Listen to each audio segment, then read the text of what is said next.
যখন ছোট ছিলাম স্কুল কলেজে পড়ি আর কি, তখন থেকেই বন্ধুবান্ধবদের আড্ডায় একটা কথা আমি বলি, বোকা মানুষদের নিয়ে কখনো হাসাহাসি করতে হয় না, কেননা বোকা হওয়াটা তার চয়েস। এটা গিভেন কিছু না। এর সঙ্গে জিনগত বৈশিষ্ট্য, মস্তিষ্কের গঠন, গ্রে ম্যাটারের পরিমাপ সম্পর্ক আছে সামান্য। বড় ব্যাপারটা হচ্ছে তিনি নিজে চয়েস করে নিচ্ছেন যে আমি বোকা হবই হব। ফলে তাকে নিয়ে কেন হাসাহাসি করব? হাসাহাসি কারা করে জানেন? যারা মানুষকে বোকা বানাতে পারে তারা। আর যদি একটা বড় জনগোষ্ঠীকে একত্রে বোকা বানানো যায়, যারা এই কাজটা করতে পারেন তারা হাসেন, নিজেরা হাসেন, ধূর্তের হাসি তারা দেন।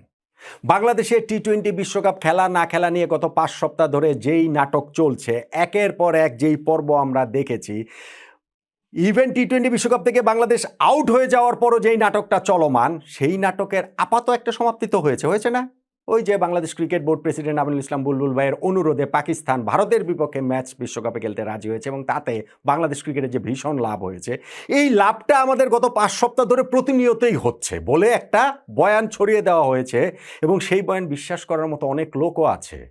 তখনই আমার মনে হয় যে ঠিক আছে, বোকা মানুষদের নিয়ে হাসাহাসি করতে হয় না। কিন্তু ওই যে ধূর্ত লোকগুলো যারা এই বয়ানটা ছড়িয়ে দিচ্ছেন, তাদেরকে কি ইতিহাস ক্ষমা করবে? পুরো বিষয়টা রাজনৈতিক, 100% রাজনীতি এর মধ্যে, ক্রিকেট 1%ও নাই। মুস্তাফিজুর রহমানকে আইপিএল থেকে বাদ দেওয়ার সিদ্ধান্তটা ভারতের রাজনৈতিক সিদ্ধান্ত। সেইটার প্রেক্ষিতে বাংলাদেশের যে সিদ্ধান্ত আমরা ভারতের মাটি থেকে বিশ্বকাপ খেলবো না, রাজনৈতিক সিদ্ধান্ত। ওই সময়টাতে পাকিস্তান যে বাংলাদেশের পাশে থাকার ঘোষণা দিয়েছে, ভোটাভুটিতে শুধুমাত্র একটা দেশের পক্ষে ছিল, নইলে তারাও বয়কট করবে, এই কথা তারা যে হচ্ছে গিয়ে ছড়িয়ে দিয়েছিল, সেইটাও রাজনৈতিক সিদ্ধান্ত। ফাইনালি পাকিস্তান খেলেছে, তবে ভারতের বিপক্ষে ম্যাচ আমরা খেলবো না, রাজনৈতিক সিদ্ধান্ত। আর শেষ পর্বে এসে যে না, ভারতের বিপক্ষে ম্যাচও আমরা খেলবো বাংলাদেশের অনুরোধে, রাজনৈতিক সিদ্ধান্ত।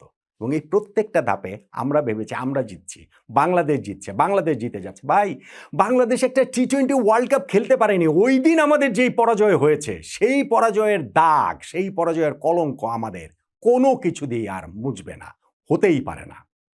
আপনি একদম এই শেষ জায়গাটাতে আসেন, Bangladesh cricket board president Aminul Islam Bulbul ভাইয়ের এই কথাটাতে আসেন। আমি ওই যে কালকে রাতে একটা ভিডিও করেছিলাম যে বিসিবি এবং আইসিসির কাছ থেকে 2টা মেইল আমাদের কাছে এসেছে, প্রেস রিলিজ, 16 মিনিটের ব্যবধানে, রাত 10:50 এবং 11:06 ওইগুলোতে স্পষ্ট ইন্ডিকেশন ছিল যে পাকিস্তান ভারতের বিপক্ষে ওয়ার্ল্ড কাপের ম্যাচটা খেলছে এবং পরবর্তীতে দেখেছি ওই রাত্রেই পিসিবি থেকেও, তাদের সরকার থেকে ইনফ্যাক্ট হচ্ছে গিয়ে সেটা কনফার্ম করা হয়েছে। কি হয়েছে? বুলবুল ভাইয়ের কথাটা কি ছিল? প্রেস রিলিজে, অফিসিয়াল প্রেস রিলিজে তিনি লিখছেন যে, জানাচ্ছেন তার কোর্টের ভেতরে, পরে বিভিন্ন ইন্টারভিউতে আমি দেখছি টেলিভিশনে যে তিনি হেসে হেসে বলছেন, পাকিস্তানকে বুলবুল ভাই অনুরোধ করেছেন ভারতের বিপক্ষে ম্যাচটা যেন খেলেন ওয়ার্ল্ড ক্রিকেটের ইকোসিস্টেমের স্বার্থের জন্য। এটাই ভাই বোকা বানানো। আপনারা অনেকেই এই জিনিসটা বিশ্বাস করেছেন, আমরা অনেকেই সেই জিনিসটা বিশ্বাস করেছি। আমাকে জাস্ট একটা কথা একটু বলেন তো, বাংলাদেশের অনুরোধে পাকিস্তান ভারতের সঙ্গে ম্যাচ খেলবে, পাকিস্তান তাহলে অনুরোধ করে নাই কেন বাংলাদেশকে ভারতের মাটিতে গিয়ে ম্যাচ খেলতে?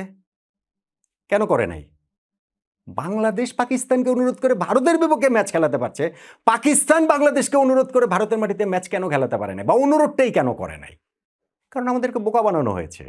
পাকিস্তান আমাদেরকে মোটা দাগে বোকা বানিয়েছে।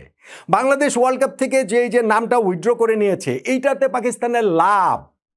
কারণ পাকিস্তান ওই ন্যারেটিভটা ওইখানটাতে এস্টাবলিশ করতে পেরেছে যে না, বাংলাদেশ তো ভারতের বিরোধিতার জায়গাটা থেকে তারা তো ওই ওয়ার্ল্ড কাপ থেকে আসলে নাম প্রত্যাহার করে নিয়েছে।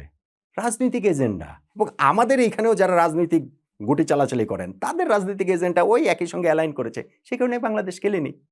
কিন্তু আমরা ভেবেছি আমরা জিতে যাচ্ছি। এবং এইখানটাতে বুলবুল ভাইয়ের যে কথা, এইরকম নির্লজ্জ কথা আমি কোনোদিন বাংলাদেশ ক্রিকেট সংশ্লিষ্ট কারো মুখে শুনেছে বলে আমার কাছে মনে হয় না, মনেই হয় না। একটা দেশের বোর্ড প্রেসিডেন্ট তার নিজের দেশ ওয়ার্ল্ড কাপে খেলতে পারেনি, তিনি আরেকটা দেশকে অনুরোধ করছেন আরেকটা দেশের সঙ্গে যেন ম্যাচ খেলেন, এবং সেটা সকলভাবে বলে বেড়াচ্ছেন। আমরা সেটা নিয়ে বিরাট লাফালাফি করছি যে না না না, আমাদের তো বিরাট লাভ হয়েছে, আমাদের অনেক লাভ হয়েছে। পাকিস্তানের প্রধানমন্ত্রী শাহবাজ শরীফ, সেই দেশের তো সর্বোচ্চ, রাইট? তিনি নিজে তার ক্যাবিনেট মিটিংয়ে বলেছেন যে বাংলাদেশের পাশে থাকার জন্য আমরা ভারতের বিপক্ষে ম্যাচ খেলবো না, বলেছেন না?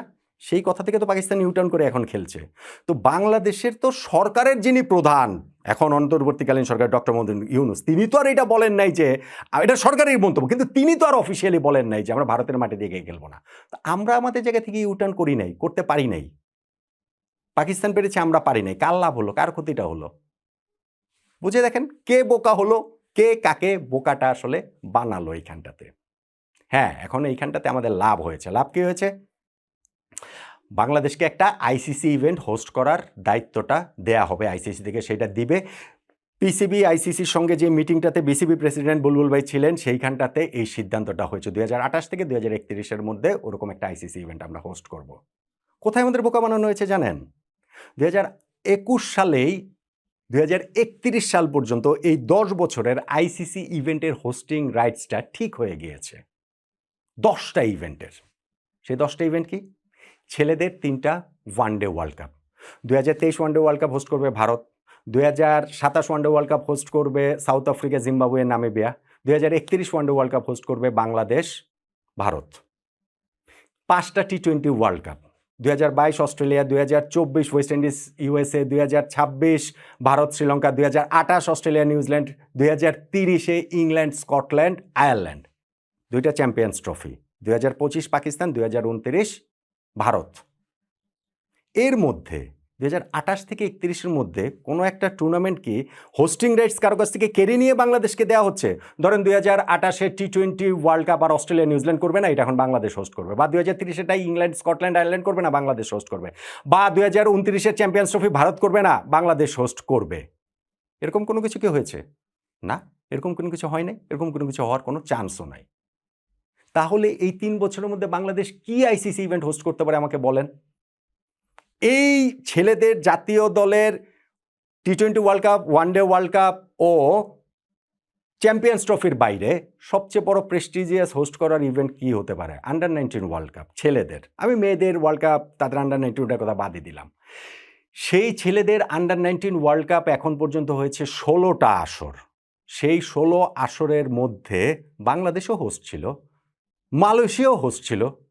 এইবার তো হোস্ট কয়েকদিন আগেই যে শেষ হলো, সেইটাতে হোস্ট ছিল হচ্ছে গিয়ে জিম্বাবুয়ে, নামিবিয়া। তো যেই আসরের হোস্ট জিম্বাবুয়ে, নামিবিয়া হতে পারে, মালয়েশিয়া হতে পারে, সেই আসরের হোস্ট তো বাংলাদেশ এমনিতেই হতে পারে। সেইটা ওই আলোচনায় বার্গেন পয়েন্ট হিসেবে আমাদের নিয়ে এসে আমরা জিতেছি, সেইটা বলার কি হলো রে ভাই? আমাকে একটা কথা বলেন তো দেখি। আরেকটা জিনিস আমি ধরিয়ে দিচ্ছি। এই যে 10 বছরে ছেলেদের জাতীয় দলের হোস্টিং রাইটসের কথা বললাম, সেইখানটাতে 10টা টুর্নামেন্টের মধ্যে 4টা টুর্নামেন্টের হোস্ট হচ্ছে গিয়ে ভারত, এককভাবে বা যৌথভাবে। আর অন্য কোনো দেশ 2টা টুর্নামেন্টের হোস্ট হয়। হ্যাঁ, অস্ট্রেলিয়া হয়েছে, কিন্তু অস্ট্রেলিয়া 2022-এর টি-20 ওয়ার্ল্ড কাপটা তো তাদের 2020-এর যেটা হওয়ার কথা ছিল, কোভিডের কারণে পিছিয়ে গেছে সেইটা। তো এর বাইরে আর কেউ 2টা টুর্নামেন্টের হোস্ট হতে পারেনি। ভারত সেখানে 4টা টুর্নামেন্টের হোস্ট হয়েছে। কীভাবে হয়েছে? ভারতের ক্রিকেটের জনপ্রিয়তা, তাদের টাকা পয়সা, তাদের আইসিসিতে খবরদারি, মাস্তানি, রংবাজি, এইসব মিলেই তো। আন্ডার-19 ওয়ার্ল্ড কাপ এখন পর্যন্ত 16টা হয়েছে, তাতে ভারত কয়টা হোস্ট করেছে বলেন তো দেখি? আমি আপনার জন্য একটা কুইজ দিলাম। 0, একটাও ভারত হোস্ট করেনি। কেন করেনি? কেননা আন্ডার-19 ওয়ার্ল্ড কাপ হোস্ট করাটা এটা অর্থনৈতিকভাবে অলাভজনক। সেই জন্য আন্ডার-19 ওয়ার্ল্ড কাপ মালয়েশিয়া পর্যন্ত হোস্ট করে, জিম্বাবুয়ে, নামিবিয়া করে। তো জিম্বাবুয়ে, নামিবিয়া, মালয়েশিয়া যেগুলো হোস্ট করে, সেটা তো বাংলাদেশ এমনিতেই হোস্ট হওয়ার কথা। সেইটাই দেন দরবারে মিটিং করে আমরা আদায় করে নিয়েছি। এই ফিলিংটা দিয়েই আমাদেরকে বোকা বানানো হয়েছে এবং আমরা ভাবছি যে আমরা বিরাট বিজয়ী। আমাদের যে অর্থনৈতিক ক্ষতি হয়েছে সেটা আমরা আইসিসি ইভেন্ট হোস্ট করে আমরা একটা পুষিয়ে নিব।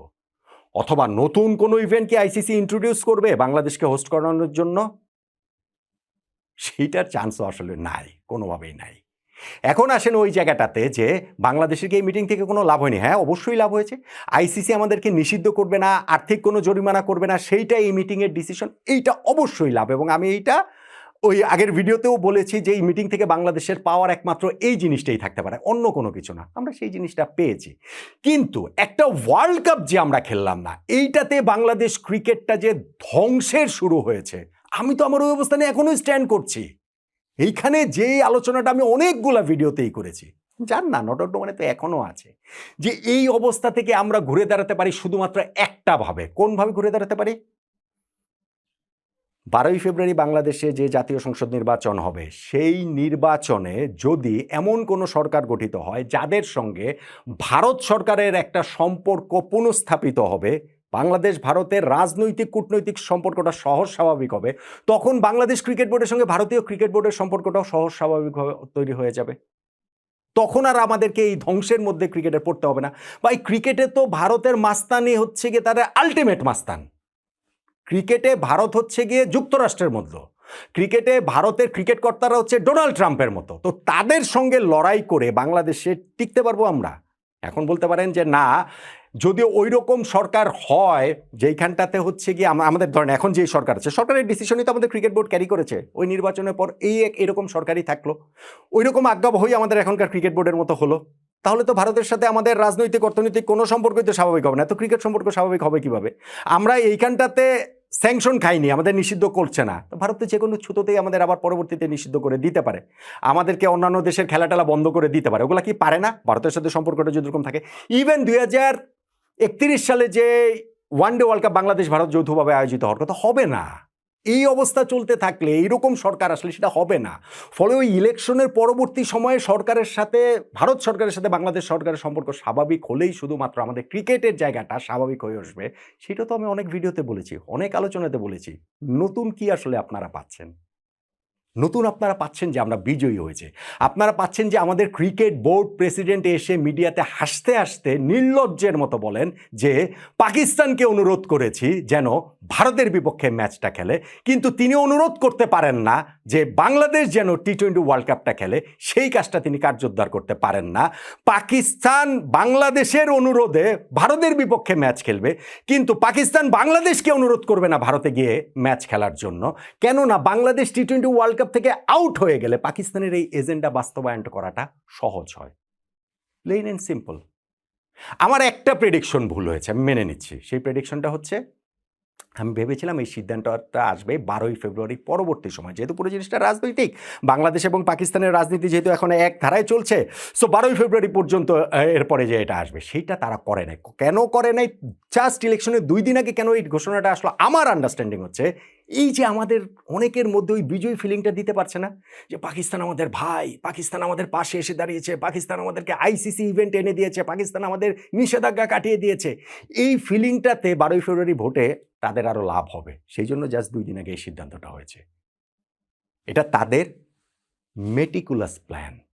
এইটা বুঝলে বুঝপাতা, না বুঝলে তেজপাতা। এর বাইরে ভাই আমার কিছু বলার নেই, কেননা আমি তো ওই যে ঠিক করেছি, বোকাদের নিয়ে হাসাহাসি করব না। এখন চয়েস হচ্ছে কি আপনার, আপনি কি বোকা হবেন, নাকি এই সকল ঘটনা পরম্পরায় সব কিছু মিলিয়ে আসলে বুঝবেন যে বাংলাদেশ ক্রিকেটটা ভারতের রাজনীতি, পাকিস্তানের রাজনীতির মাঝখানে পড়ে বাংলাদেশের রাজনীতিবিদরা তাদের ফায়দা লোটার জন্য আমাদের আজ্ঞাবহ ক্রিকেট বোর্ডকে তাদের কাঁধে সওয়ার হয়ে আমাদের ক্রিকেটটাকে তারা ধ্বংস করার ষড়যন্ত্রের করছে। সেইটা আপনি বুঝবেন কিনা, এটা আপনার চয়েস, অ্যাবসলিউটলি আপনার চয়েস।